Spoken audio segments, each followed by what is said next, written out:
A veces el cadáver nos dice mucho tan solo de verlo. Entonces un caso que, por ejemplo, fue del 2015 y hasta 10 años después nos liberan de ese caso. Lo que más cuesta en cuestión de la evidencia es el tiempo.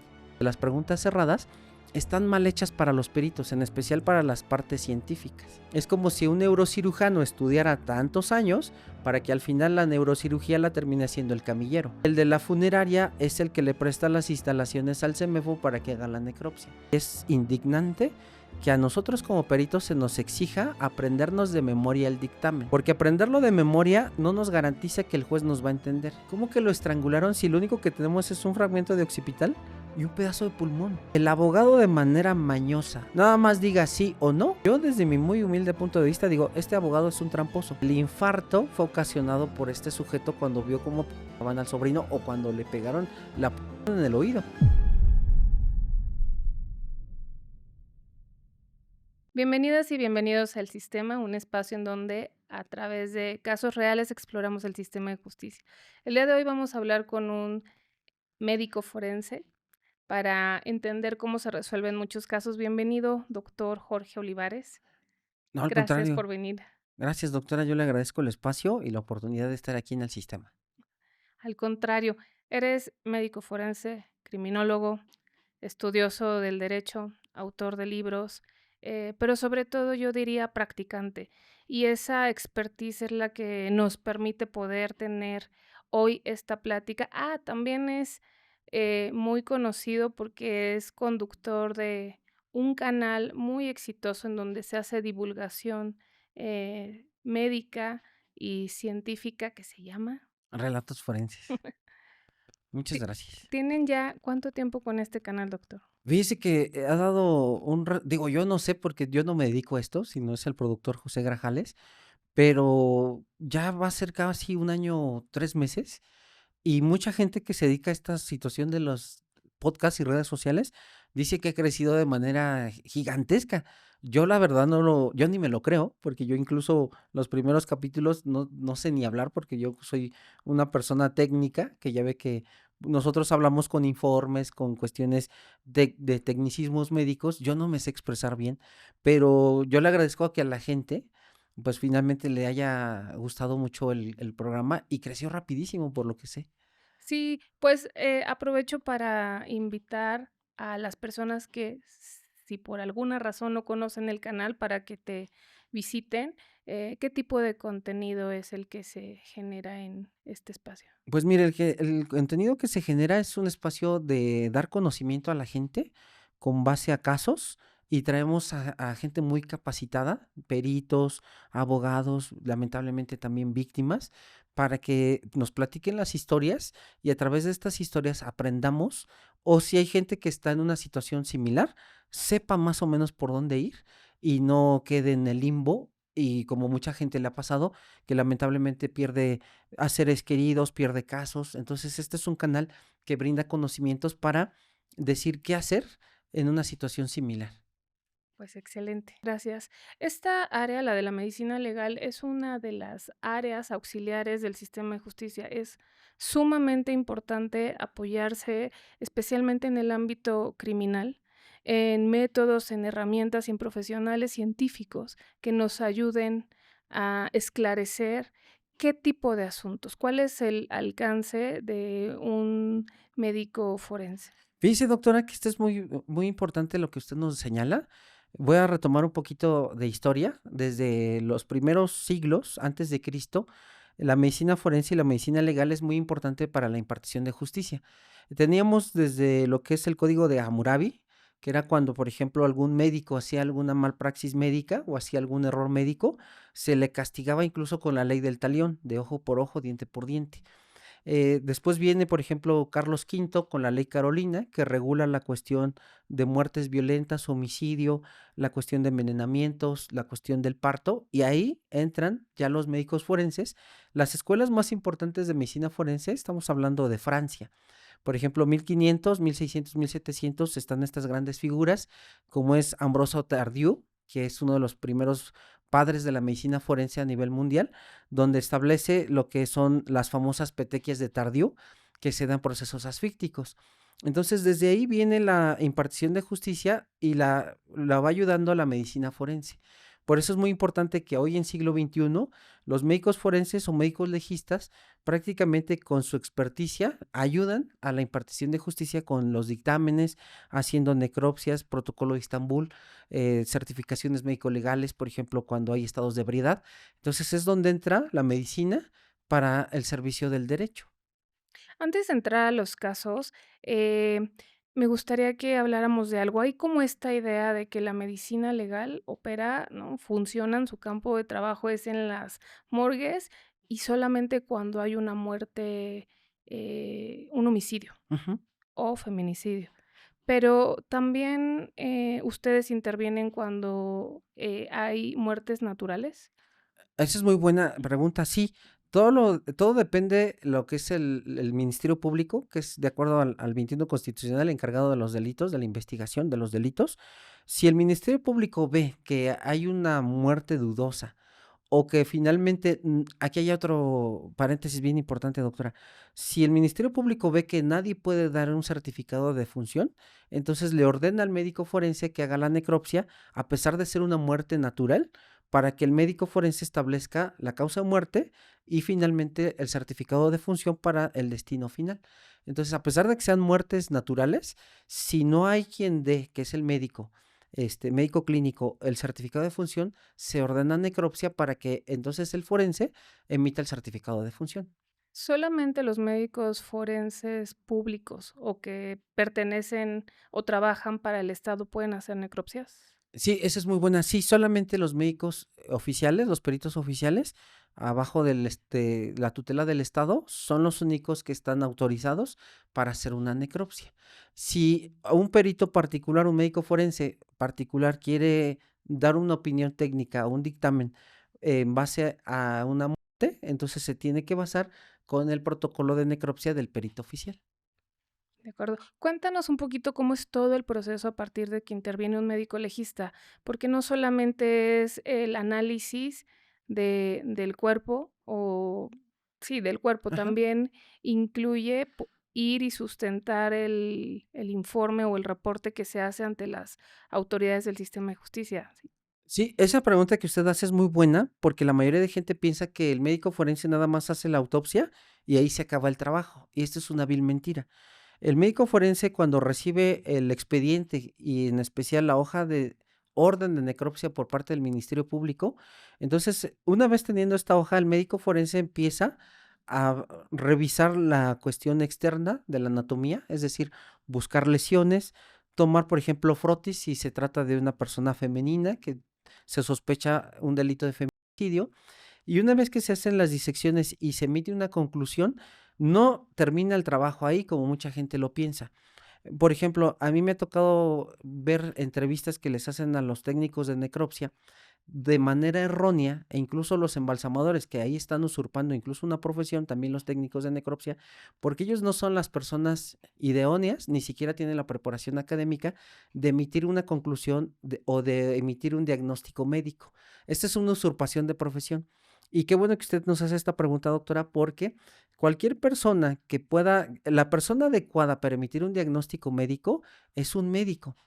No es ni el embalsamador, ni es el técnico de necropsia. Estas personas que salen en estos podcasts dando entrevistas y entrevistas con fundamento erróneo, dicen es que nosotros determinamos causa de muerte. No es cierto. Ustedes no determinan causa de muerte. La determina el médico que está acreditado bajo una institución pública que es la Secretaría de Educación Pública a través de la Dirección General de Profesiones, con una cédula profesional y una cédula profesional no solo de licenciatura, sino una especialidad médica, y no solo la especialidad médica, sino tiene que estar certificado por un Consejo de Medicina Legal y Forense. Son tres elementos de cuestión de validez académica para que se emita una conclusión de una muerte. Entonces, estas personas que dicen, es que emitimos y se murió, ejemplo, murió de una herida por proyectil de fuego, ellos, como técnicos, piensan que simplemente determinar una causa de muerte, ahí se termina el trabajo. Se termina para ellos, para suturar y entregar a la funeraria. Pero el trabajo del médico forense, una vez que determina la causa de muerte y emite el dictamen al Ministerio Público, nosotros tenemos que esperar alrededor de un año o si es muy relevante el caso, 6 meses, para que nos manden llamar, porque nuestro dictamen, aparte de que lo va a estudiar un perito particular y va a haber defectos o va a haber estrategias para tratar de tumbar la causa de muerte, nos van a mandar llamar para establecer y dar nuestro testimonio en un juicio oral. Y justamente hasta en el juicio oral es donde terminamos nuestro trabajo. Entonces, un caso que, por ejemplo, fue del 2015, puede votar 2025 y tenemos que ir a ese juicio a 2025. O sea, fíjese, fue 10 años de todo un proceso y hasta 10 años después nos liberan de ese caso. ¿Cuántos años se necesita para poder ser médico forense?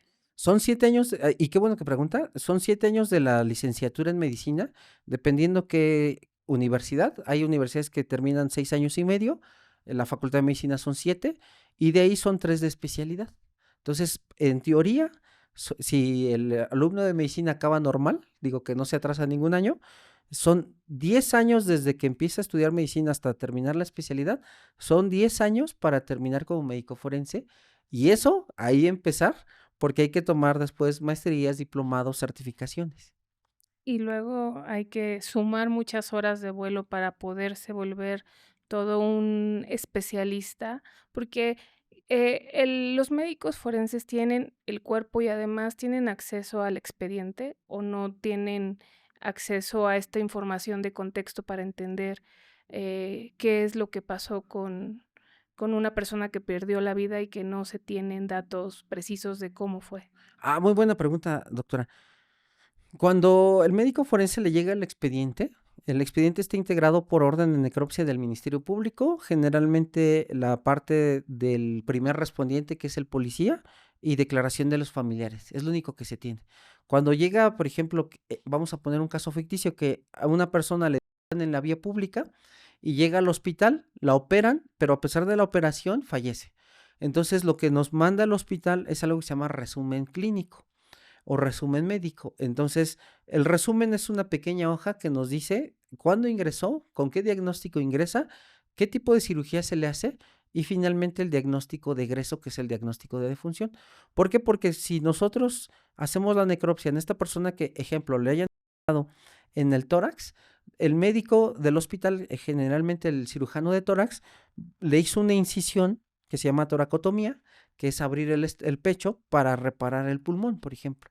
Entonces nosotros al ver esta incisión sabemos muy bien que el médico lo hizo y por eso tenemos que leer la hoja del resumen médico. Hay muertes donde generalmente los encuentran en vía pública y lo único que viene es lo del primer respondiente que dice, llegamos porque de acuerdo al botón de pánico, alguien apretó el botón y nos dijo que había una persona tirada. Y entonces es lo único que tenemos. Entonces de ahí entrar, observar bien el cadáver, porque a veces el cadáver nos dice mucho tan solo de verlo. Por ejemplo, enfermedades cardíacas, nos dice mucho la famosa acantosis nigrans, que es una parte negra del cuello, que parece mugre, pero no es mugre, y es una resistencia a la insulina. Vemos si tiene mucha obesidad, vemos si tiene úlceras varicosas. Entonces, todo eso es importante que el médico forense va viendo para llegar a una conclusión.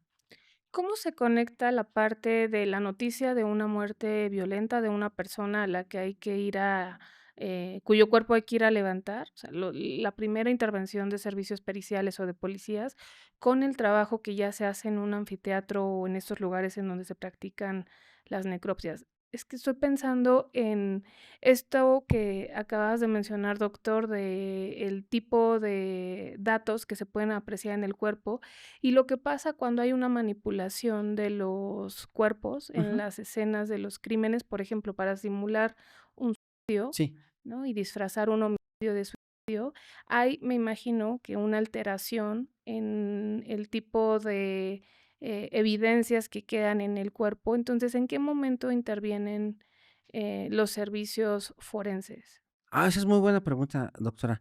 Si me permite, vamos a poner dos etapas, la etapa de servicios periciales y la etapa de familiares, que ahorita voy a desarrollar eso si usted lo comento rápido, si usted me lo permite. Mire, la primera etapa es, por ejemplo, encuentran a una persona tirada, entonces llega el primer respondiente, por eso es bien importante capacitar al primer respondiente, porque hay primeros respondientes para todas las personas que tal vez no ubican quién es el policía. Hay policías renuentes que se les manda cursos, porque a mí me ha tocado escucharlos, y están renuentes de decir, es que yo para qué quiero cursos, pues porque eres el primer respondiente y de ti depende que un juicio al rato se caiga, porque si tú no cuadras bien la hora de detención, por ejemplo, al rato el abogado defensor te va a tumbar en decir que tú lo privaste de la libertad por horas y no fundamentaste bien la hora de detención porque la inventaste.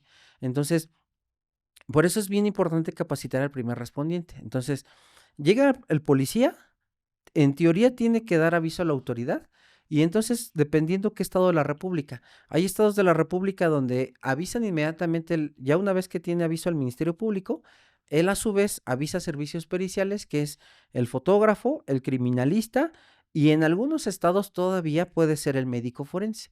Y entonces esta célula de servicios periciales llega, ¿por qué? Porque la autopsia empieza desde el lugar del hecho o del hallazgo.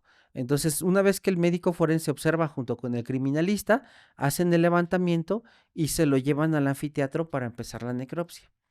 En Ciudad de México, al igual que en otras entidades del país, llega el criminalista con el fotógrafo y toman las fotografías, se llevan el cadáver a algún lugar intermedio, por ejemplo en Ciudad de México, algún anfiteatro de alguna alcaldía, y de ahí lo trasladan finalmente a un servicio médico forense, donde ya llega el cadáver desnudo, ya le quitaron pertenencias porque eso ya lo hizo el criminalista, y ya usted lo único que tiene que hacer es determinar causa de muerte, pero ya hubo un perito que ya hizo esto.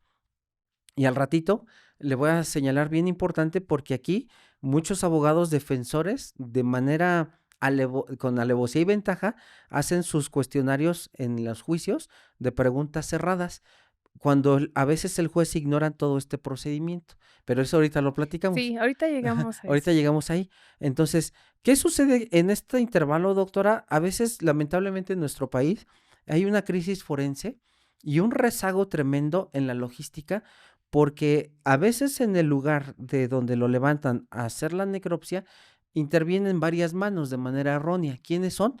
Por ejemplo, a veces no hay capacidad en otros estados de la República y resulta que el CEMEFO no cuenta con un anfiteatro y entonces tiene que pedirle el favor a una funeraria.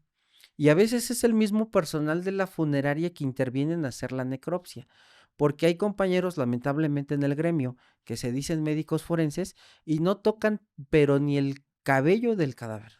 Y esto es lamentable porque estudian tantos años para que finalmente, no es por demeritar, pero finalmente lo termina siendo un técnico cuando la obligación completa y absoluta es del médico forense. Es como yo siempre lo pongo este ejemplo. Entonces, esto es erróneo. Sí necesitamos del técnico para que nos ayude a manipular, para que nos ayude a lavar, nos ayude a medir, pero una vez haciendo el procedimiento crítico, que es la disección, la obligación es del médico forense. Sin embargo, algunas utilizan al técnico. Yo lo veo mal. Entonces, a lo que voy, algunas funerarias incluso mandan al funerario sin conocimientos para que le ayude a hacer la necropsia al médico forense. Y eso está erróneo, porque yo como defensor, en el momento en que pida cadena de custodia y pida el juicio con cámaras de videograbación, si es que están grabando las videocámaras, la necropsia, voy a decir, ¿quién es el que le está ayudando? No, pues es que es el técnico. Aquí no viene la cadena de custodia y desde ahí empiezo a tener problemas justamente en la impartición de justicia. Entonces, hay lugares acreditados a nivel nacional, CEMEFOS acreditados o institutos forenses acreditados que afortunadamente llevan bien toda su logística y entregan un buen resultado de necropsia.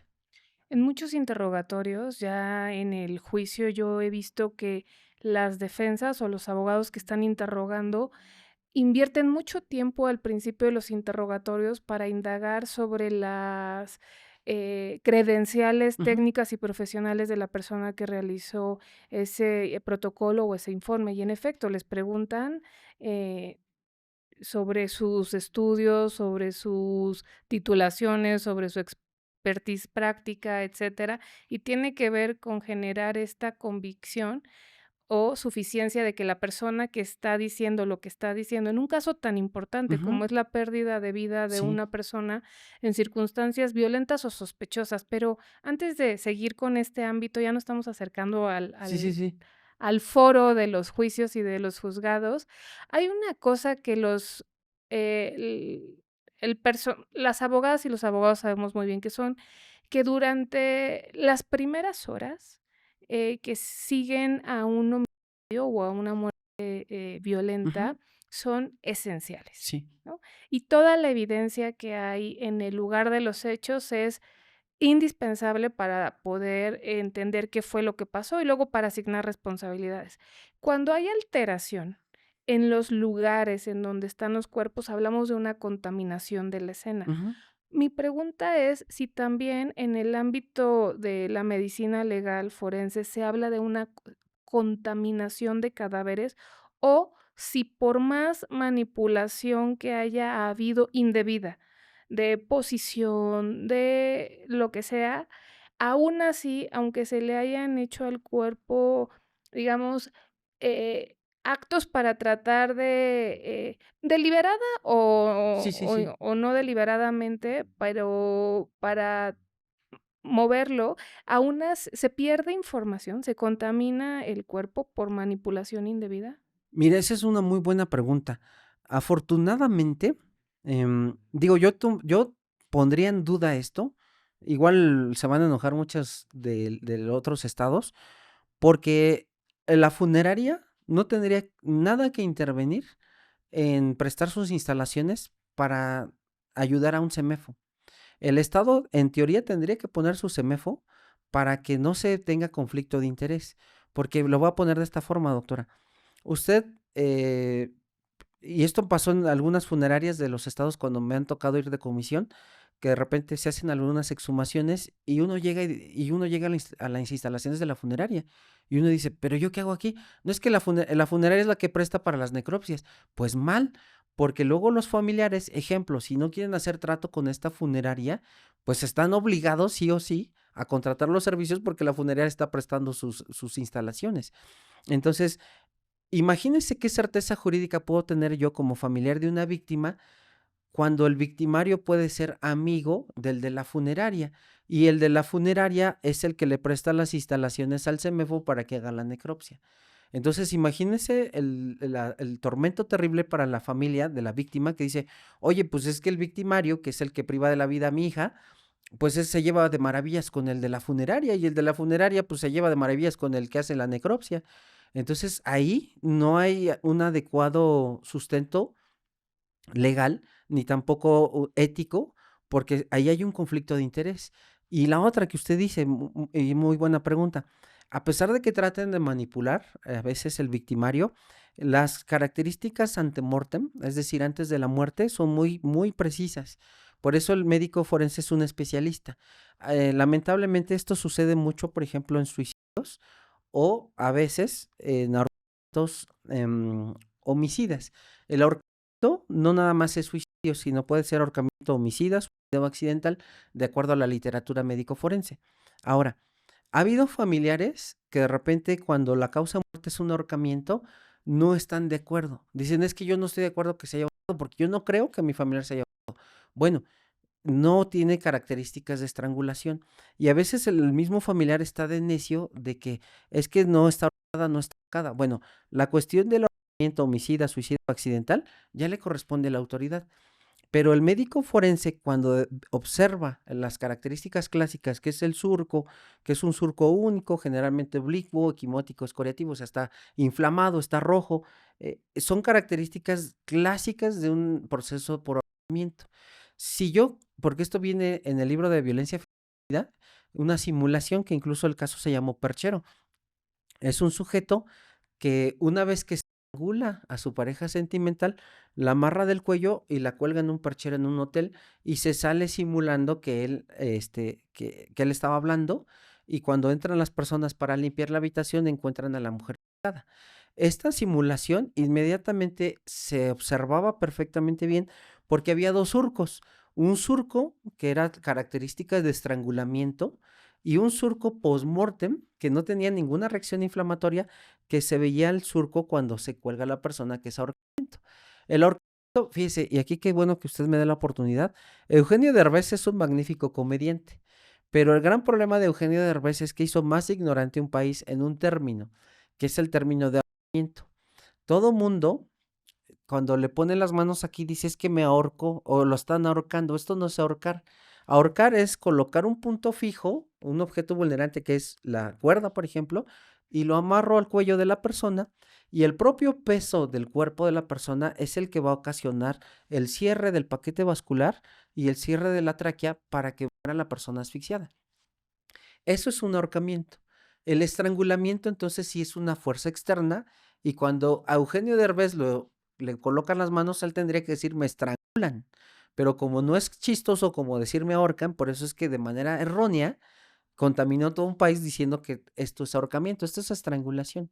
Entonces a lo que voy con esto, doctora, para terminar este caso, es que cuando esta persona estrangula, está viva la víctima, deja todas las características médicas visibles y cuando cuelga la persona por simular un ahorcamiento, el surco ya es post-mortem. Y entonces las características tienen otro color, otra forma, otra textura, otra consistencia incluso para tocarla. Entonces ahí es cuando es una simulación y ahí el médico forense se da perfectamente cuenta si es antemortem, postmortem o es una simulación. ¿Y qué pasa cuando en este tipo de casos como el suicidio, la necropsia se hace 2 o 3 años después? Estoy recordando el caso de Mariana Lima, es un Ajá, caso muy famoso, en donde el esposo, que era policía, la priva de la sí. vida y hace simular que ella se suspendió y que voluntariamente se privó de la vida. Baja el cuerpo porque él dice que intentó reanimarla ante su versión ministerial. La mamá no cree esta versión y dice ella venía denunciando violencia, estaba Ujú. por separarse y todas las diligencias ministeriales iniciales aceptaron como válida la explicación del esposo, que después se supo que era el feminicida, y entonces hubo un primer intento incluso de exhumación y no se pudo, y el cuerpo lo exhuman años después. Si estas características en el caso de las muertes por suspensión eh, o ellos que emplean este método dan mucha información de la causa de muerte, por el tipo de, datos que hay en la piel. ¿Qué pasa cuando pasan muchos años? Eso es muy interesante, doctora. Algo que tenemos en contra de los médicos forenses siempre, y esto no se le puede ganar, es el tiempo. Fíjese que lo que más cuesta en cuestión de la evidencia es el tiempo, porque a partir de las 24 horas un cadáver empieza en estado de putrefacción. Un estado ya de putrefacción avanzado, doctora, como es la fase enfisematosa, que es cuando el cadáver está lleno de gas, a veces las coloraciones de descomposición, que es la fase cromática, que se coloca de forma verde por la degradación de la hemoglobina por las bacterias, o se coloca de forma ocre o a veces como rojiza. Si uno no tiene el adecuado adiestramiento y el conocimiento, a veces puede parecer que el cadáver está lesionado. Ese es un primer problema, la putrefacción, que eso es inevitable. A pesar de que lo embalsamen muy bien, puede que tengamos problemas en la putrefacción. Otro punto es que cuando lo inhumen, ahí todos los factores externos van a ayudar a degradar el cuerpo y entonces cuando usted exhuma, mientras más tiempo pase, más problemática va a ser determinar una causa de muerte. Una causa de muerte muy obvia sí sería un proyectil de fuego. El problema de los procesos asfícticos como sofocaciones o estrangulación o ahorcamiento es que mientras más va pasando el tiempo y se reduce esqueleto, es casi imposible determinar una causa de muerte. Se tiene que basar en el expediente y en la primera necropsia. Si usted tiene una mala necropsia, entonces ahí vamos a empezar a tener mucho problema del médico que empieza a hacer la exhumación.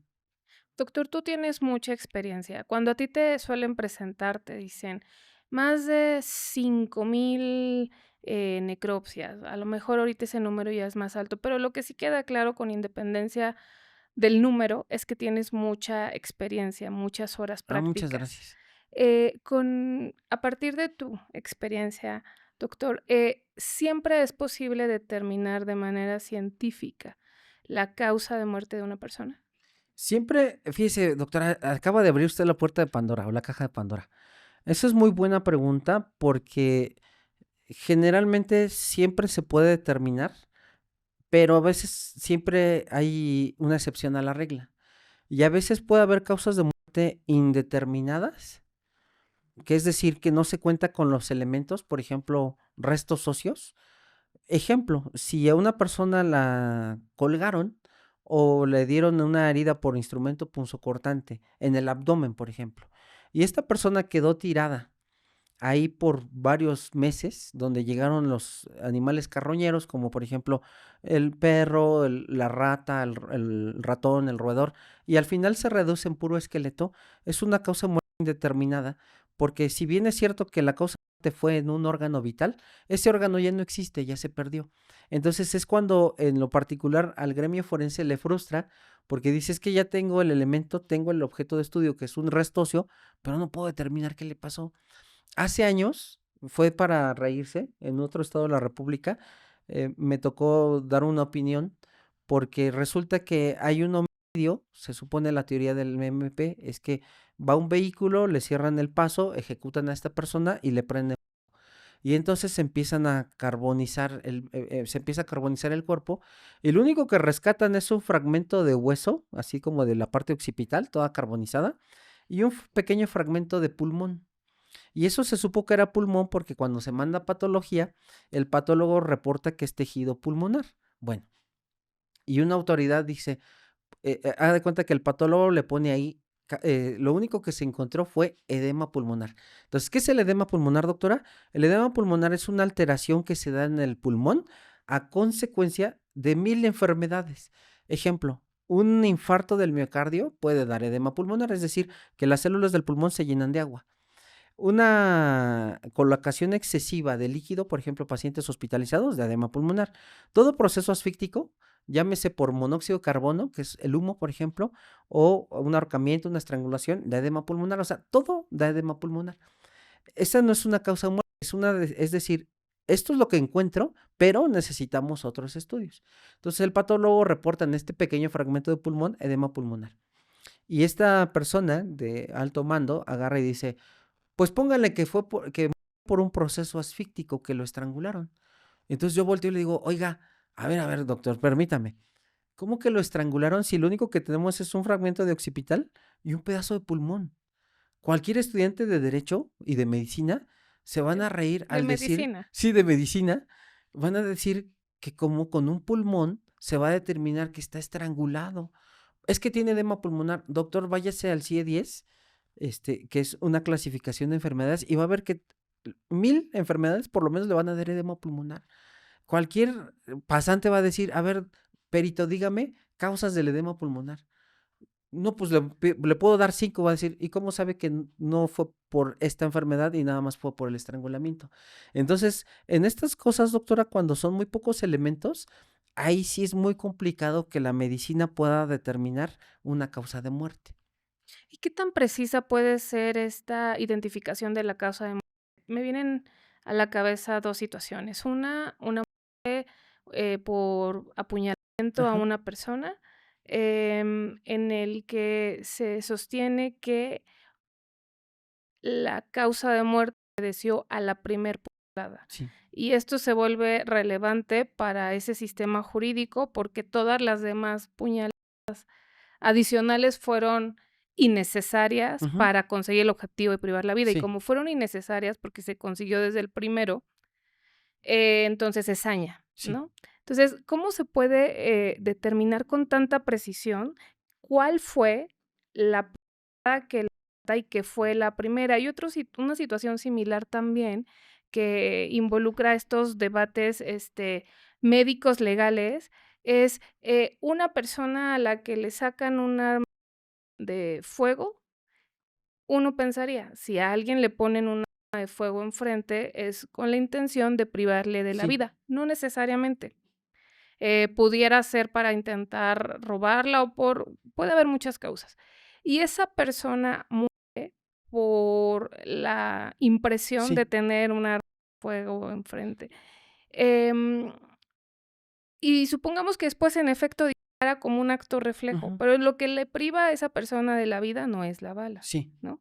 Es, la reacción que tuvo. En estos casos, ¿qué tan precisos son los, informes forenses para determinar por qué murió y en qué momento? Miren, el primer caso de las blancas, esta pregunta es sumamente apasionante porque usted con la anatomía, por eso un buen estudiante de medicina forense, o bueno, un buen médico forense, siempre lo he dicho, es un buen médico clínico. Y dentro de la especialidad, aparte de la licenciatura llevamos todo un año de anatomía. ¿Y qué cree? En la especialidad llevamos otro año de anatomía. ¿Por qué? Porque usted se va a dar cuenta cuando hace usted la disección, que va una disección por planos, es decir, primero levanta la piel, luego levanta el tejido subcutáneo, luego va al músculo, va siguiendo por planos este trayecto de esta lesión. Cuando usted, ejemplo, vamos a poner, porque me ha tocado casos donde ha habido, como bien lo dice usted, una hazaña, y esto se ve mucho en violencia de género, en feminicidios. De repente vemos, me pasó el caso de una señorita, alrededor de 20 años, un ataque alrededor de 25 heridas punzocortantes. De las 25, 2 iban al cuello y el resto iba al tórax. Bueno, usted cuando diseca el cuello se va a dar cuenta que una de las lesiones, el cuchillo secciona una de las arterias más importantes del cuerpo que conecta lo que es el tronco, por decirlo así, con la extremidad cefálica, que son las carótidas.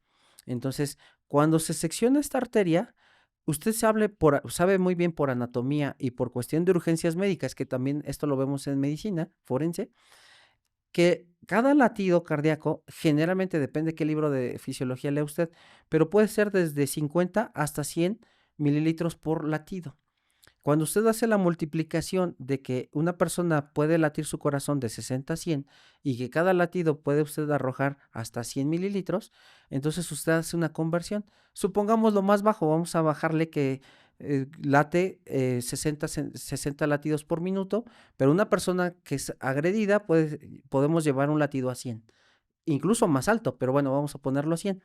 Y que en cada latido va usted a estar saliendo de sangre alrededor, vamos a ponerlo muy barato, de 50 mililitros por latido. Si multiplicamos el 50 por cada latido por 100 en un minuto, esta persona prácticamente en minuto y medio ya se desmayó. Entonces ahí es como nosotros como forenses vamos viendo. Esta arteria es muy importante, ok, la lesionó este cuchillo aquí en la carótida izquierda, ok.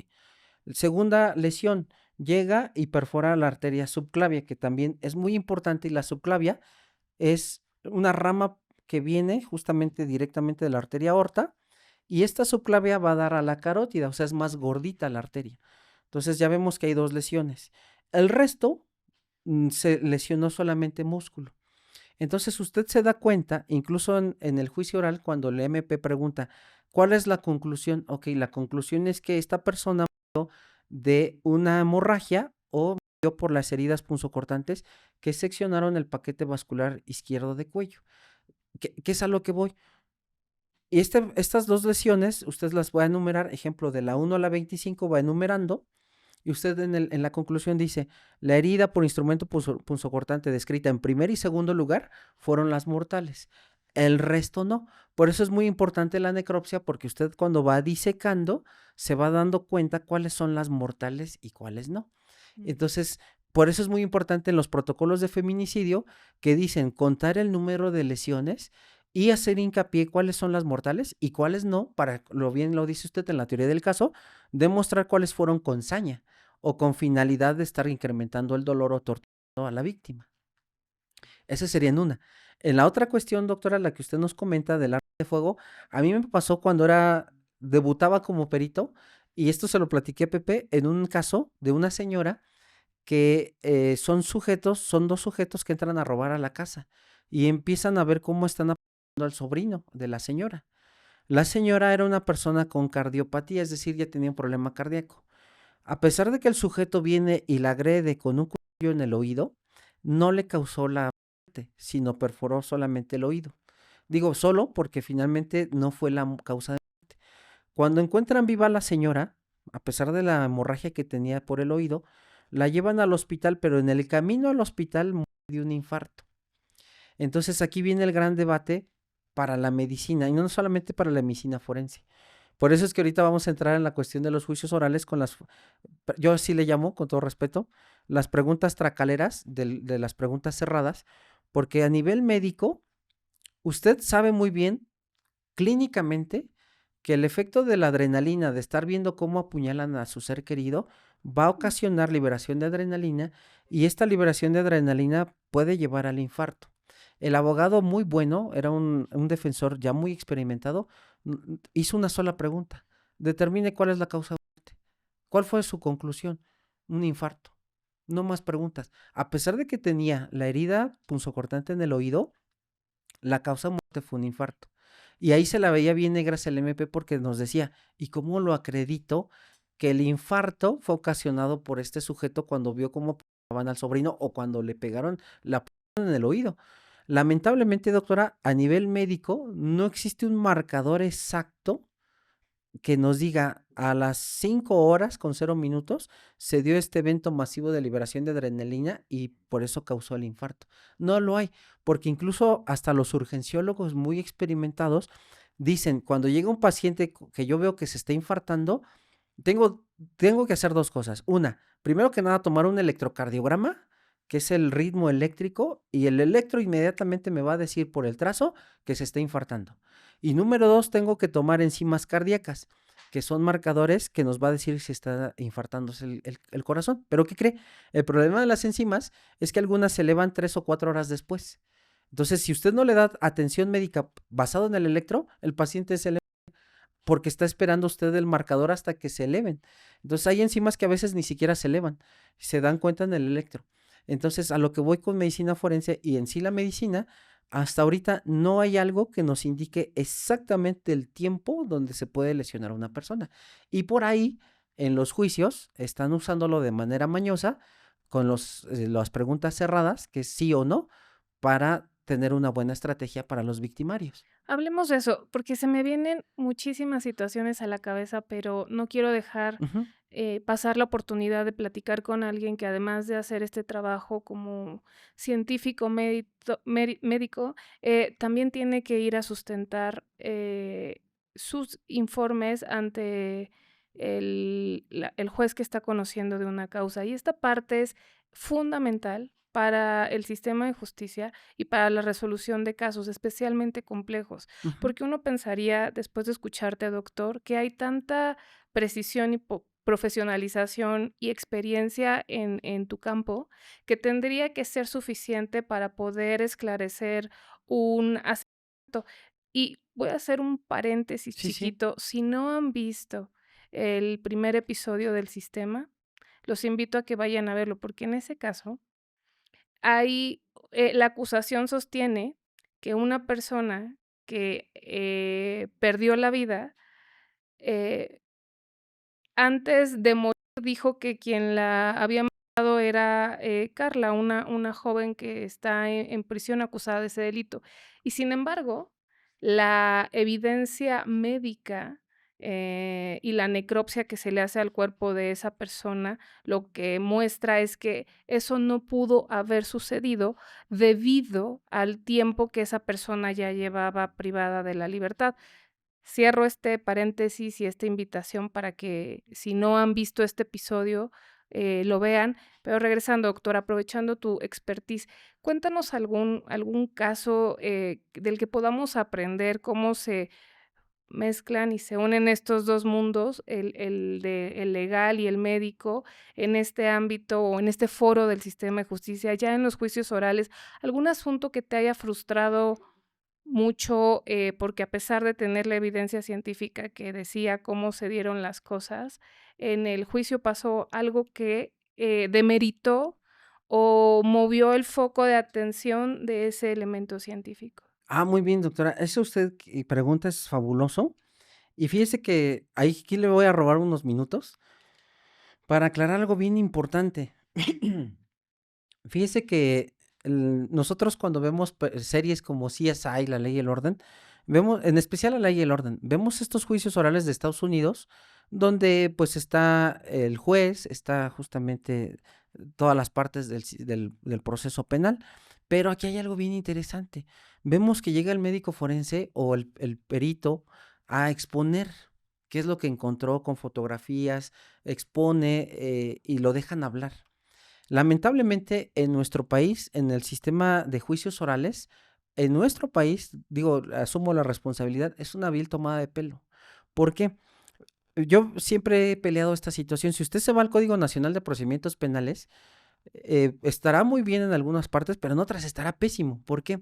Porque aquí se tenía que juntar peritos con abogados, con juristas y hacer todo Código Nacional. ¿Por qué, doctora? Le comento esto.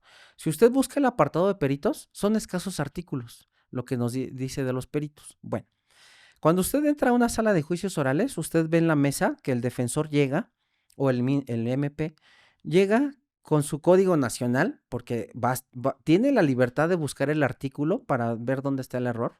Llega con su carpeta de investigación y algunos que yo me he dado cuenta llegan hasta con su cuaderno para ir desarrollando la audiencia.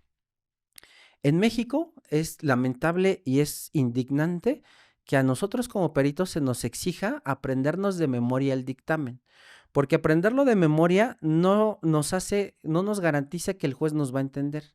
Desde mi muy humilde punto de vista, tendría que llegar el perito con sus fotografías, que para eso ya lo tiene el MP, porque el MP tiene toda la carpeta de investigación, y el MP tendría que decirle al juez, ¿sabes qué? Van a pasar estas fotografías.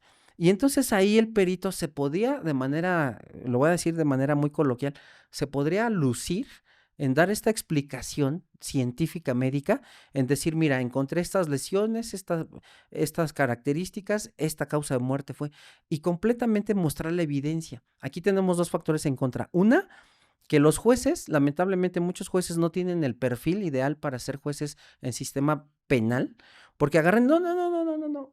Con esto de la famosa revictimización, no permiten que el perito adecuadamente se exprese con las fotografías. Dice, es que no, ya se va a revictimizar, y no es cierto. Al juez prácticamente le da apatía ver estas fotografías, y yo siempre lo he dicho, si no te gusta la cuestión penal, pues vete a derecho agrario, o vete a derecho civil, o empieza a hacer jurisprudencias. Pero cuando es un juez penal, tiene que entrarle de lleno a ver la evidencia. Y muchos jueces ocupan de manera errónea el argumento que se victimiza.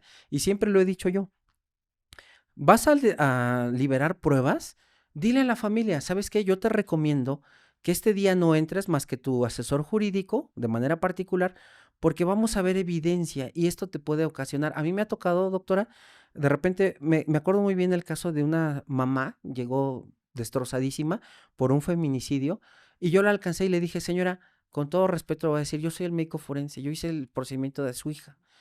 Por favor, déjeme expresarme allá adentro. Le suplico, lo que yo voy a decir, usted no lo tiene que escuchar, porque lo que yo le voy a decir al juez, a usted la va a marcar de por vida. Y por salud mental, por favor, no entre, déjeme hacer mi trabajo. Afortunadamente estaba ahí la psicóloga de contención del tribunal, y la psicóloga le dijo, deje que el doctor hable.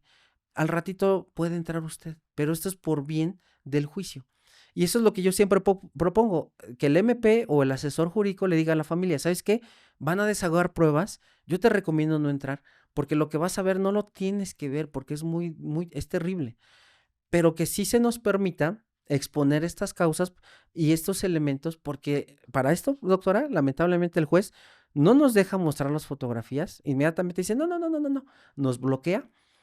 Aprenderse el dictamen de memoria es un terrible error, porque a mí me ha tocado necropsias casos donde he hecho necropsias, esto generalmente ha pasado en hechos de tránsito, que hay familias completas. Recuerdo el caso de un tráiler que se va y embiste a toda una familia, y fueron 7 personas las que murieron. Y por cuestión de estrategia, mi superior jerárquico me dijo, ¿sabes qué? Tú haz la necropsia de toda esta familia. ¿Por qué? Porque si yo mezclo más peritos, el día de la audiencia se me van a ir todos los peritos y yo me voy a quedar sin personal, y eso también colapsa los servicios. Dice, entonces hazlas. Le digo, sí, no hay problema, jefe. El gran problema fue cuando me mandan a audiencia y me dicen, tienes que aprenderte los 7 dictámenes. Entonces, esto también es terrible, doctora, porque si vemos al defensor bien campechaneado, revisando su código, teniendo su cuaderno, o incluso la osadía que dice, quiero hacer un ejercicio de contradicción porque el perito se está equivocando. Pues sí, porque son 7 dictámenes los que tengo que aprenderme de memoria porque no me permiten exponer. Y esto es un grave error. Otro, para responder su pregunta que usted me estaba haciendo, le voy a poner 2 ejemplos de que esto es muy común que a mí me llegue a suceder. Uno se da cuenta que son, con perdón, lo voy a decir, y ahora sí ya tengo el derecho porque ya soy abogado en proceso, ya estoy esperando mi título. No, Felicidades. muchas gracias, doctora. Y ahí sí me voy a atrever a decirlo. Hay abogados tracaleros. ¿Por qué? ¿Por qué nos damos cuenta que son abogados tracaleros? Por lo siguiente. La ciencia médica, doctora, le voy a platicar este preámbulo en un minuto. Cuando somos estudiantes de medicina, siempre nos dicen, tu respuesta es sí o no, ¿y por qué? Si usted va con un doctor y le dice, doctora, Fabiola, usted tiene apendicitis, la tengo que operar. Usted, doctora, no va a decir, sí, inmediatamente opéreme. No, va a decir, oye, ¿por qué me dio apendicitis? Y me vas a operar, pero ¿por qué me vas a operar? Son preguntas que completamente la ciencia médica tiene que responder. En las ciencias médicas, me voy a inclinar ahorita por la medicina, también paso a jalar un poquito a la criminalística, pero la ciencia médica, doctora, siempre se nos exige sí, no y por qué. O sea, siempre tiene que haber un por qué.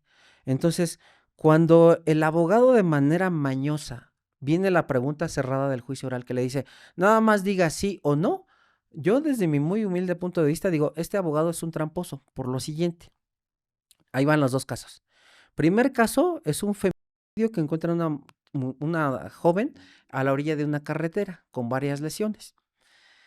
Detienen a los culpables, se hizo una estrategia de manera increíble, tenían ya a las personas privadas de su libertad ya en la sala de audiencia de juicio oral, todo estaba excelente. Y entonces llega la abogada con su cuaderno, que es la que le comentaba del cuaderno, lo empieza a hojear y me dice, como vio que no pudo tumbar la causa de muerte porque eran heridas punzocortantes, va y agarra y empieza por la cuestión de los protocolos. Y me dice, conteste sí o no. Cuando conteste, es cuestionario cerrado, es preguntas cerradas, doctora. Yo siempre les digo a los MPs, si me preguntan cerrado, ábreme la puerta porque el defensor me va a bloquear. Tú me tienes que rescatar. Tú tienes que decirme por qué no lo hiciste o por qué sí lo hiciste. Nada más pregúntame eso, porque el otro me va a bloquear, va a decir sí o no. Pero siempre hay una respuesta del sí o no, siempre hay un por qué. Entonces le platico esto. En Ciudad de México, cuando hay un feminicidio, llega personal de una dependencia, de una fiscalía, y ellos por protocolo tienen que hacer el raspado de uñas y la toma de frotis para perfil genético. Cuando pasa a otra institución para que se haga la necropsia, el forense tiene que tomar frotis de cavidades como la boca, ano y vagina para búsqueda de espermatozoides y después tomar lesiones, describirlas y determinar causa de muerte. Pero si se dio cuenta, son dos distintas instituciones con dos distintos peritos. Uno que toma el perfil genético y raspado de uñas y otro que hace la necropsia. Bueno, entonces cuando la abogada llega y me dice, diga sí o no, dije, ahí viene lo bueno. Dije, todavía hasta le hago así al MP de que me rescatas. Y me dice, ¿usted se basó en los protocolos de feminicidio? Sí. ¿Qué protocolo se basó? Pues está el latinoamericano, está el de la PGR. Todavía le dije al juez, está el de la PGR. ¿Por qué PGR? Porque la Fiscalía General no lo ha actualizado y todavía sigue editado como Procuraduría. Por eso le digo PGR. Está el de la propia institución y también está el más importante que es el latinoamericano y el de Colombia. En esos 5. Y aparte, todavía hasta pequé de soberbio, le dije, y aparte su servidor publicó un libro de feminicidio. Ok. Ya como que se enojó ahí la defensora. Y entonces la siguiente pregunta me dice, nada más diga sí o no. ¿Usted tomó raspado de uñas? Mi respuesta, porque esto es, mi respuesta era no, y la dije, no. ¿Usted tomó perfil genético? No. Dice, basado en sus protocolos, ¿usted tomó perfil genético? No. Entonces volteo así como al MP y decirle, dime, pregunta en el contrainterrogatorio, pregúntame el por qué no. Al momento en que si el MP me hubiera dicho, a ver, perito, dice usted que no tomó raspado de uñas, ¿por qué no lo tomó? Pues porque ese protocolo no es mío y porque ese dictamen lo hace otro perito, no lo hago yo. Pero el MP, ¿sabe lo que hacía, doctora? No, estaba así. Y yo por más que decía, rescátame, pregúntame, ¿por qué no? Entonces ya la defensora cuando dijo, nada más diga sí o no, ¿tomó raspado de uñas? No, no más preguntas. ¿Por qué? Porque la estrategia de la abogada defensora era decir, su protocolo está mal porque está incompleto. Pero no es que estuviera mal porque estuviera incompleto, sino porque a mí no me toca hacer esa parte. El problema es que los MPs, y aquí voy a hablar tantito de los ministerios públicos, no todos. De hecho, le mando un gran saludo, si me lo permite, doctora, al maestro Gerardo de uno de los juzgados del tribunal, que es muy buen MP. Ese maestro Gerardo se preocupa por sus peritos, nos prepara, nos dice, esto es lo que te voy a preguntar, esto es mi teoría. Pero hay otros, doctora. Bueno, hay uno, doctora, que como peleó con él, tiene 2 celulares. Y siempre que nos manda el oficio de presentación, la orden para ir, pone el celular donde nunca contesta. Estuve 6 meses buscándolo para que me diera mi dictamen, nunca me lo dio. Yo lo tuve que conseguir como pude, lo conseguí. Y todavía cuando uno llega y le dice, oiga, es que no me mandó mi dictamen, es que tengo mucho trabajo. Sí, pues de seguro yo nada más estoy rascándome la panza y platicando ahí con el familiar, ¿no? O sea, yo no trabajo. Todavía tuve la osadía de decirle, oiga, ¿me va a preguntar el proyectil? ¿Sabe qué me dijo, doctora? ¿Cuál proyectil? O sea, no tenía ni idea de la audiencia. Entonces, este también es otro problema, porque en vez de que los MPs preparen bien sus audiencias, no las preparan. Y con este otro caso, me gustaría aclararle esto, doctora, también otro feminicidio, donde a la persona le dan un golpe con un objeto contuso muy pesado, le fracturan el cráneo y después le prenden. Viene un debate con el defensor. Eran 2 defensores. El primer defensor nos aventamos 1 hora y media de debate. ¿Pero por qué 1 hora y media, doctora? Como se dio cuenta que la causa de muerte no se podía tumbar por ningún lado, era evidente. Incluso afortunadamente este juez permitió mostrar fotografías. Empieza el defensor por la metodología. Lo que empezaba a preguntar era, diga usted, ¿qué es autopsia y qué es necropsia? Así como, bueno, ahora, etimológicamente es esto y esto y esto. Diga qué es medicina forense. A ver, la causa, tú me traes por mi dictamen. Y sabe que era lo peor, que el juez estaba así. En vez de que también el juez dijera, a ver, abogado, directo, el dictamen es causa o muerte. No viene a dar clases el perito. Cito alguno, porque me dice, ¿qué autores se basó usted para hacer su dictamen? Ah, pues en la literatura médica hay, como hace ratito lo platicábamos, hay autores anglosajones, franceses, y empieza, ¿usted habla francés? No. Entonces, ¿cómo es que pudo consultar a un autor francés? Pues porque hay editoriales que hacen traducciones. Bueno, todo este debate, doctora, nos tardó 1 hora y media. Ok, hasta ahí. Y entonces entra una abogada, que yo entre comillas me voy a atrever a decirle abogada, y hace una sola pregunta, cerrada. Me preguntaba la asesora jurídica por parte de la familia, oye, en esta muestra salió alta concentración en alcohol. ¿Qué significa? Ah, pues que en el momento de la muerte esta persona presentaba este grado de alcoholemia. Ok, no más preguntas. ¿Por qué? Porque alguien inteligente podría decir, oiga, con este grado de alcoholemia, entonces la víctima era más vulnerable para que le hayan ocasionado la herida por por objeto contuso y no se pudo defender. Por ahí podríamos ir. Pero agarra la defensora que tampoco supo preguntar y me dijo, el grado de alcoholemia cuando murió, pues un grado grave, ok. O ejemplo, sí estaba intoxicada, ok. Viene la otra defensora. Nada más diga sí o no. Dije, preguntas cerradas, órale. ¿Usted tiene una especialidad en farmacología? No. ¿Por qué? Porque no la necesito para determinar con el resultado de química que esta persona está intoxicada. No lo necesito. Es como si usted, por ejemplo, yo le preguntaría a usted es abogada, ¿verdad? Sí, ok. ¿Usted es especialista en derecho penal? Sí, ¿verdad? Sí, ok. ¿Usted es especialista en juicios orales? Sí. ¿Usted es especialista en feminicidio? Sí, ok. Y de repente mi pregunta tracalera, nada más diga sí o no. Pero usted es especialista en feminicidios donde golpean a las mujeres y les prendan fuego. Va a decir, es que eso todavía no existe esa materia como tal. Pues no. Ah, entonces no se acredita, señor juez, porque no tiene la capacidad.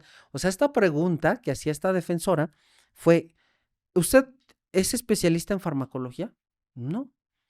Y en vez de que la MP preguntara, oiga, ¿se necesita una especialidad en farmacología para decir que estaba alcoholizada? La respuesta era no.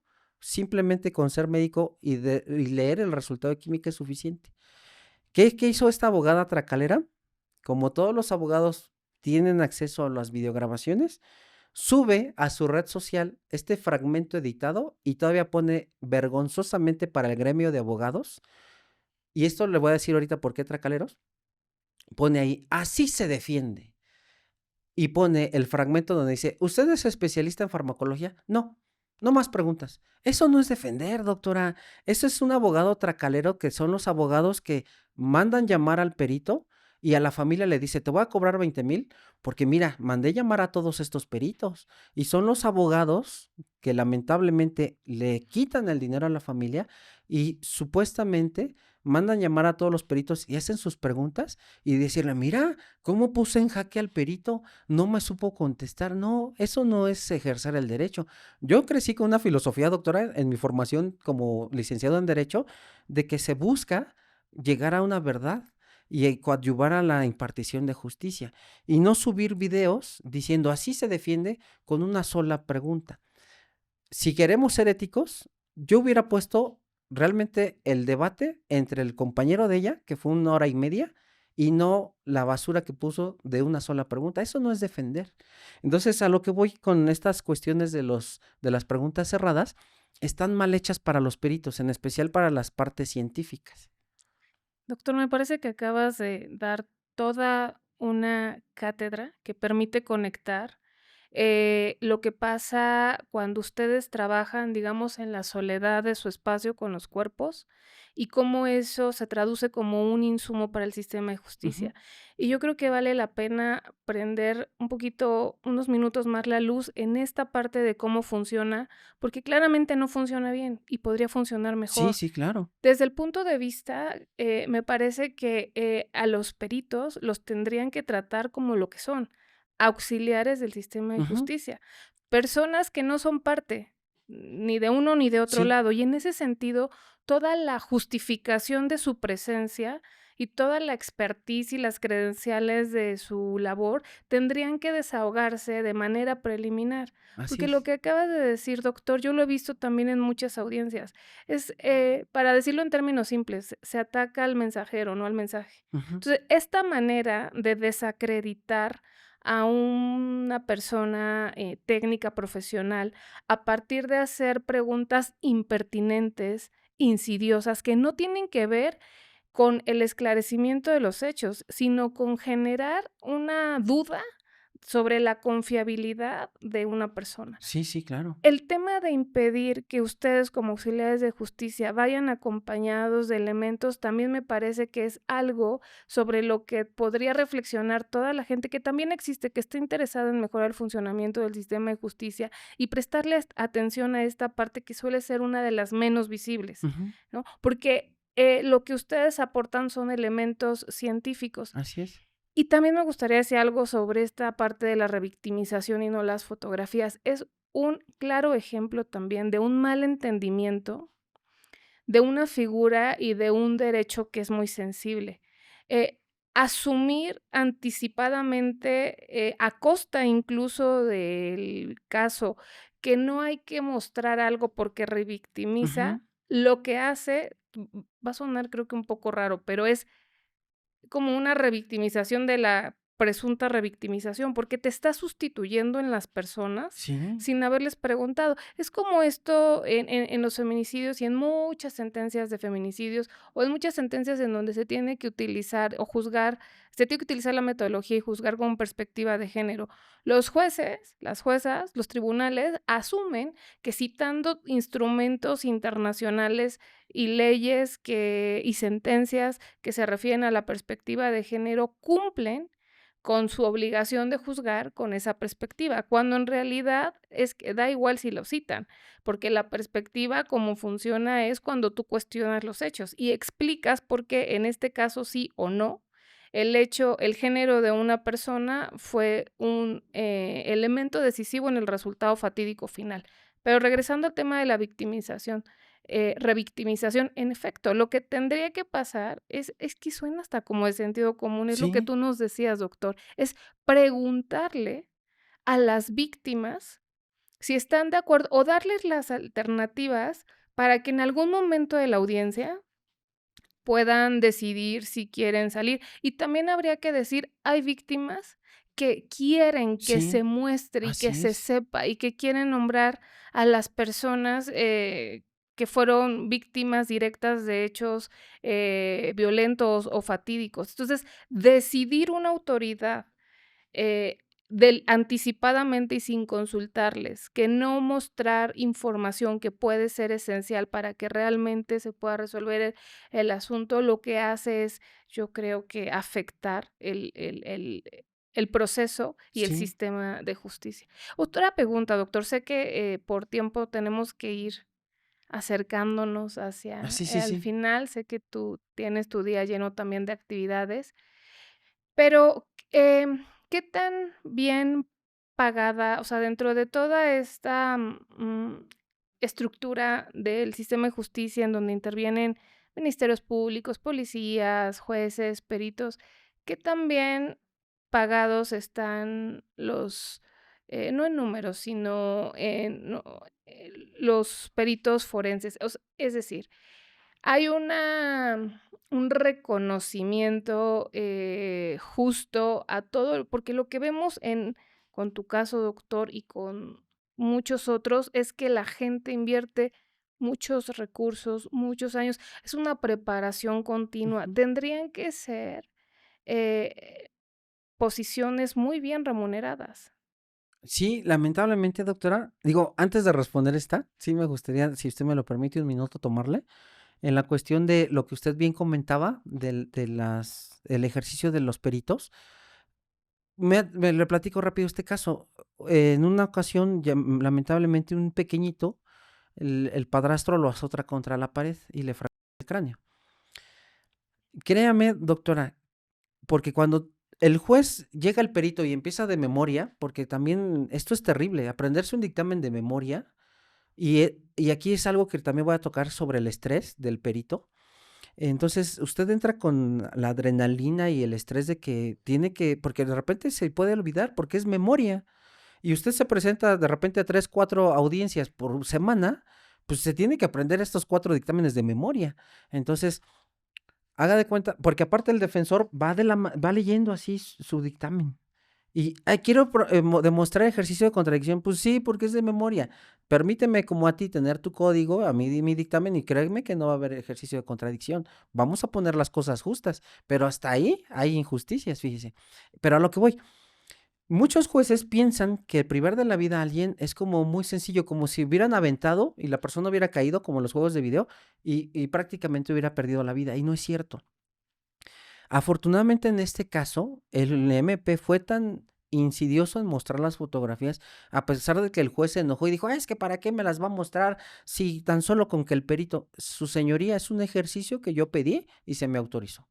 Entonces, muestra las fotografías, a pesar de ser un juez apático, doctora, cuando vio la primera fotografía de la disección del cráneo partido en dos, créame que el juez no dejó de abrir la boca y ver con un horror lo que el sujeto que tanto le garantizaba sus derechos había hecho con ese pequeño de 4 años. Por eso es muy importante mostrar las fotografías, porque una cosa es imaginarnos, y esto lo hemos hecho algunos compañeros cuando hacemos un ejercicio mental, de que decimos, a ver, imagínate que es un barco, y muchos ponen el barquito de papel, otros se pueden imaginar el Titanic y otro el Titanic de Lego, ¿no? Por ejemplo. Pero ya cuando nos ponen la imagen verdadera, pues es muy diferente. Y una imagen habla por 1000 palabras. Entonces, si uno como perito muestra realmente toda la evidencia con una buena exposición, créame que el sistema de justicia sería otro. El problema es que aquí hay mucha ventaja para bloquear estas áreas de sistemas de servicios periciales y no se permite una buena exposición. Ahora, regresando a esto, doctora, lo que usted me platicaba, y me pregunta, lamentablemente el salario no es bueno. Aquí gente va a brincar y decir, entonces, ¿para qué estás ahí? Bueno, estoy ahí porque amo mi trabajo. Muchos de los compañeros, voy a atrever a decir, y hablo en nombre de ellos, tenemos 2 o 3 trabajos. ¿Por qué? Y aquí había una figura que a mí me cayó muy gorda que decía, es que los médicos no se conforman con un par de zapatos. Pues es que no me conformo con un par de zapatos, pero lo que tú me pagas por todo el riesgo que yo estoy acarreando es una miseria. A lo que voy es esto. Usted se tiene que presentar. Voy a hablar de 2 tipos de peritos. Hay peritos que nos presentamos toda una semana laboral, de lunes a viernes, con un horario de entrada, pero no hay un horario de salida. ¿Por qué? Porque si se le complica en el procedimiento de su servidor, por ejemplo, una necropsia, y ya es la hora de que yo me tengo que ir, yo no puedo dejar el cadáver abierto a las cavidades. Yo tengo, y más si es un caso que le llaman relevante, puede ser mi hora de salida, pero si en ese momento la autoridad está exigiendo el dictamen porque hay un detenido y ya se está el responsable y se tomó en flagrancia y están todos los elementos para una vinculación a proceso, yo no puedo agarrar y decir, es que ya es mi hora de salida, ¿eh? ¿Por qué? Porque en ese momento el superior jerárquico va a decir, ok, ¿sabes qué, señor fiscal? No me va a dar el peritaje y ¿sabe lo que va a pasar a mí, doctora? Me van a mandar a la cárcel. Claro. Entonces, el salario que nos dan es un salario que incluso muchos médicos, con todo respeto, voy a decir, que muchos médicos que no son especialistas ganan más que uno que es especialista. Y es risa porque usted tiene que ir a audiencias. Oye, pero es que yo trabajo en la noche, no me importa, la audiencia es a las 9 de la mañana. Oye, pero yo tengo otro trabajo, no me importa, es un mandamiento judicial. Entonces, tiene que pedir permiso al otro trabajo. Si usted tiene vacaciones, lo mandan llamar en vacaciones. Si usted está enfermo, ha habido compañeros que los arrestan, a pesar de presentar la evidencia de que estaban enfermos, los arrestan por no ir a audiencias, los multan. El estrés, porque el hecho de llegar a un lugar donde somos tratados a veces indignamente, con perdón de usted. ¿A qué carpeta viene el policía todo mal encarado ahí en los juzgados? No, pues ejemplo, 3:30. Espérese allá, todavía falta una hora. Bueno, ahí está uno parado.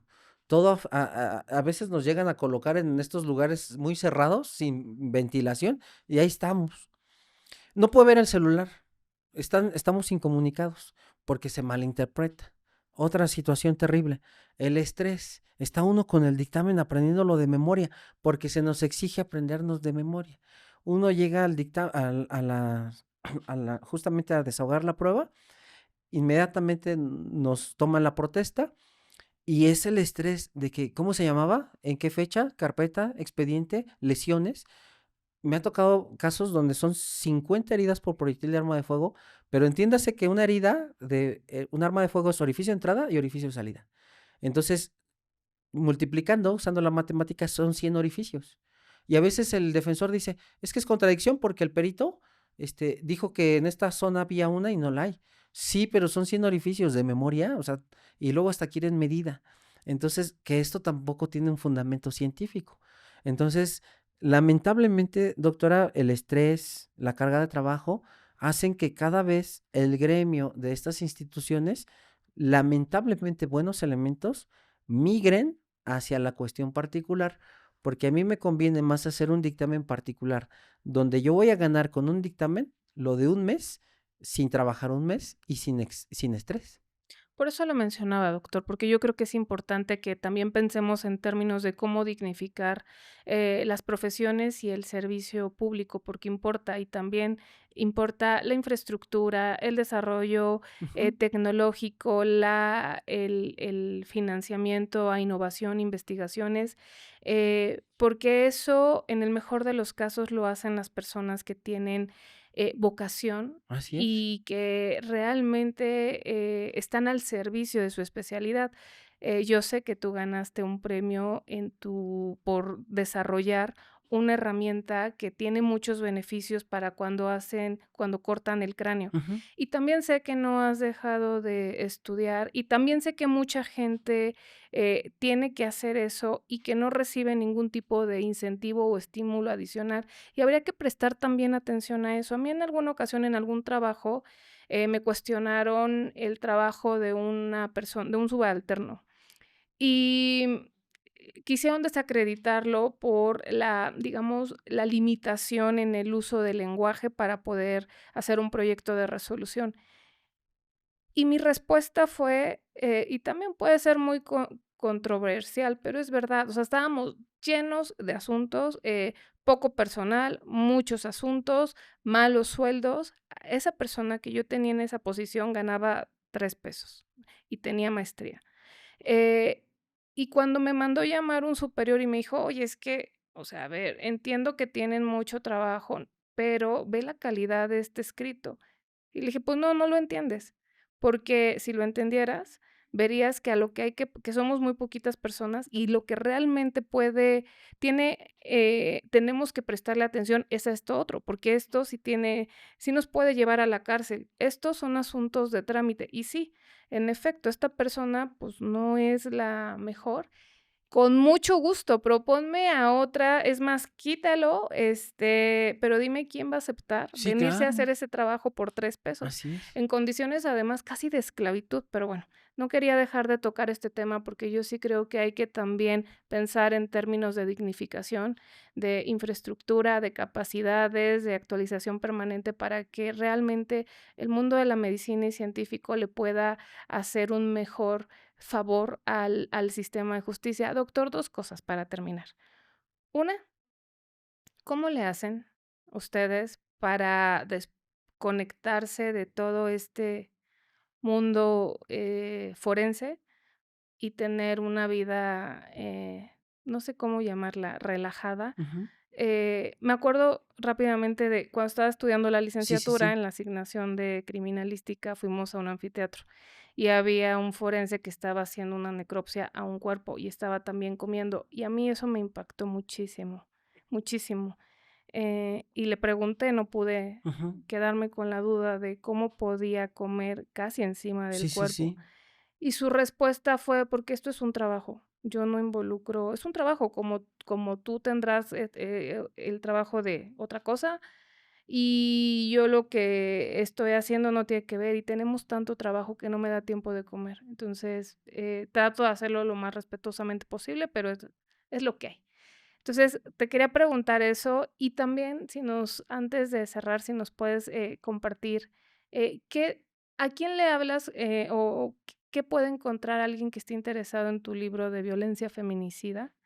Eh, ¿A quién va dirigido o con qué propósito lo escribiste? Muchas gracias, doctora. Esa, si gusta, la dejamos al final, pero, ahorita voy a englobar la pregunta que me hace usted de esta paz mental y lo del premio, si usted me lo permite rápido. Le cuento una anécdota bien chistosa, pero bueno, primero respondiendo su pregunta de este sujeto, habría que ver si era un médico o era un técnico.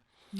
Porque, como le decía, lamentablemente hay muchos técnicos y el médico no hace nada a veces. Hay médicos forenses muy, muy buenos que ellos se enguantan y empiezan a hacer la disección y al final dejan el trabajo de suturar y lavar el cuerpo al técnico.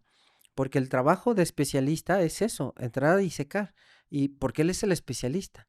Ahora, le comento esto porque actualmente, digo, en muchos forenses, afortunadamente ya están acreditados y le decía esto porque muchos médicos sabemos que un riesgo terrible es un anfiteatro por el número de bacterias que hay o microorganismos, llámese hongos, bacterias, virus. Y un médico en su sano juicio dudaría que comiera. Yo pienso que sería un técnico. ¿Por qué? Porque a mí me ha pasado que incluso las nuevas generaciones de técnicos no usan ni gogles.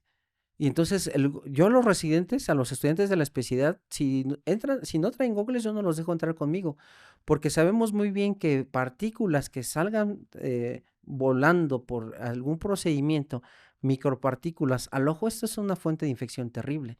Entonces, hay gente como la que usted acaba de nombrar, y qué bueno que lo nombró, son sacachambas, que no tienen un respeto. ¿Por qué? Un respeto hacia ellos mismos. Yo no podría comer en un anfiteatro porque yo sé que esto es un riesgo biológico para mí, tan solo cuidarme a mí.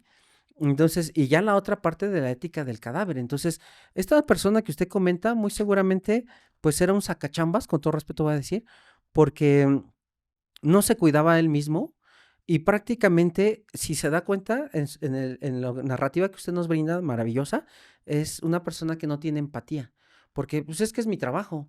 No, esto no es un trabajo, esto es una vocación de servicio.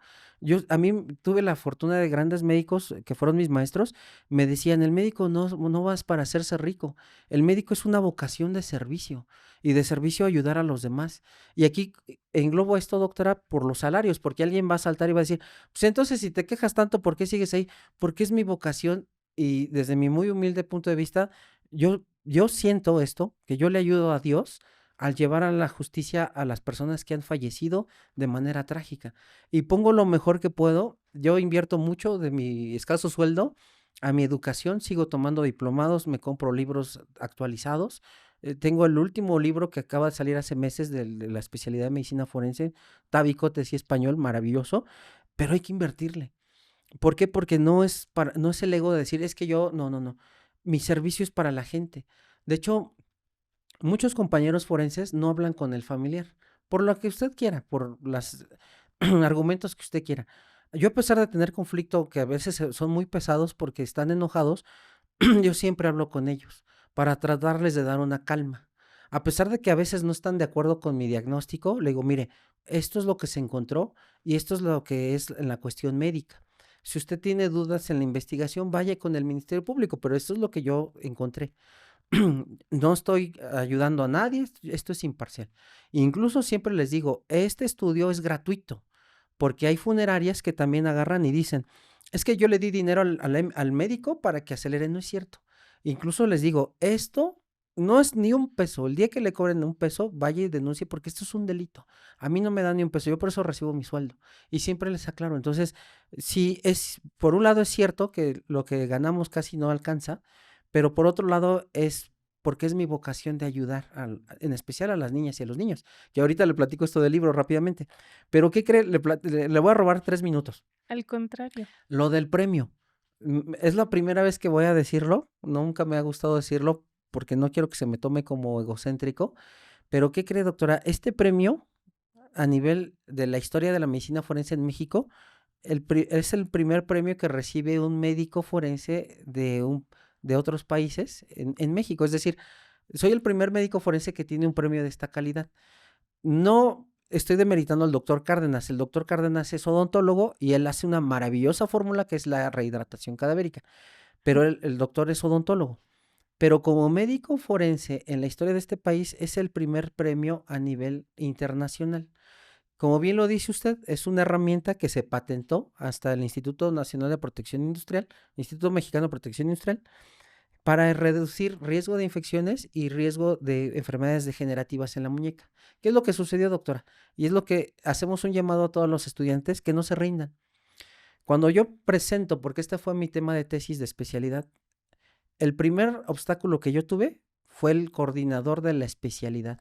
Literal, lo va a censurar mi amigo, pero se lo voy a decir con todas sus palabras.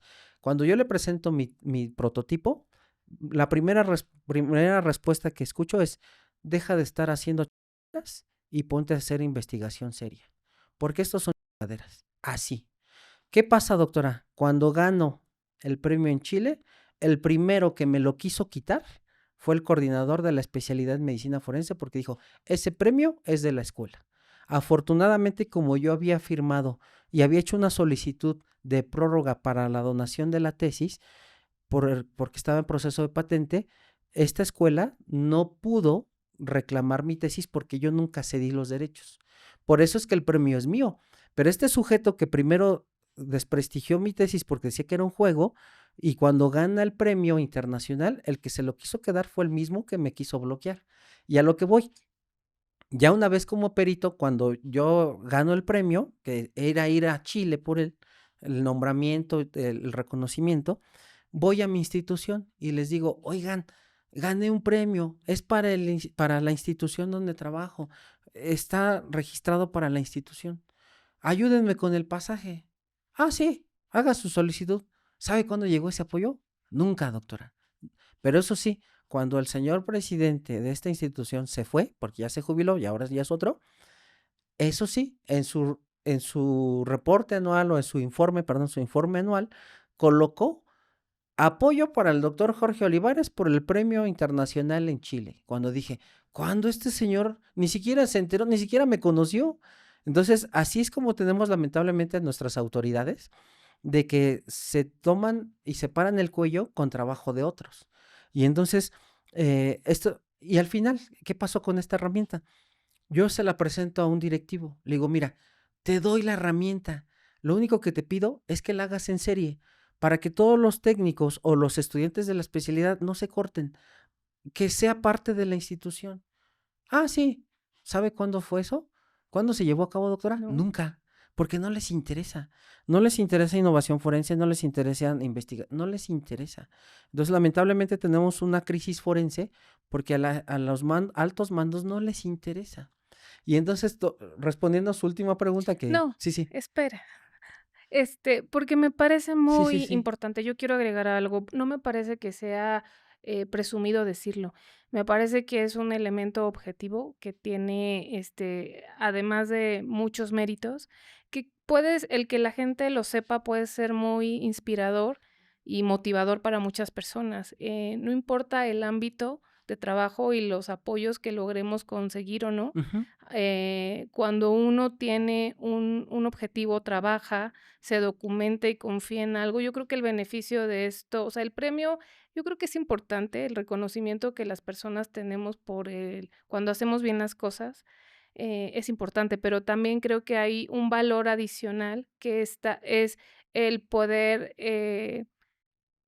dar a las personas que hacen ese trabajo una herramienta que los cuide, porque yo cuando escuché la descripción era, para evitar, al menos 3 cosas: el daño en la Ujú. muñeca, cortaduras y que, al brincar partículas lastimen los ojos. Sí, sí, Entonces, sí. muchas gracias por No, compartirlo. al contrario.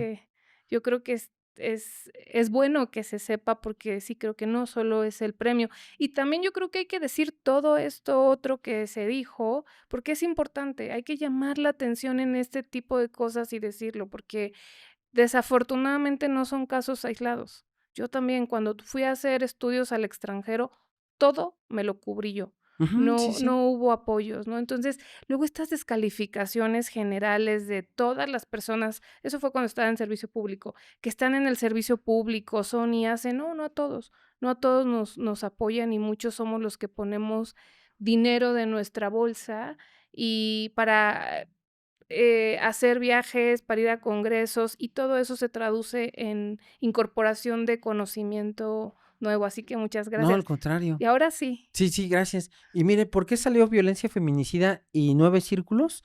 Por una cuestión que ahorita le comentaba. Violencia feminicida surge.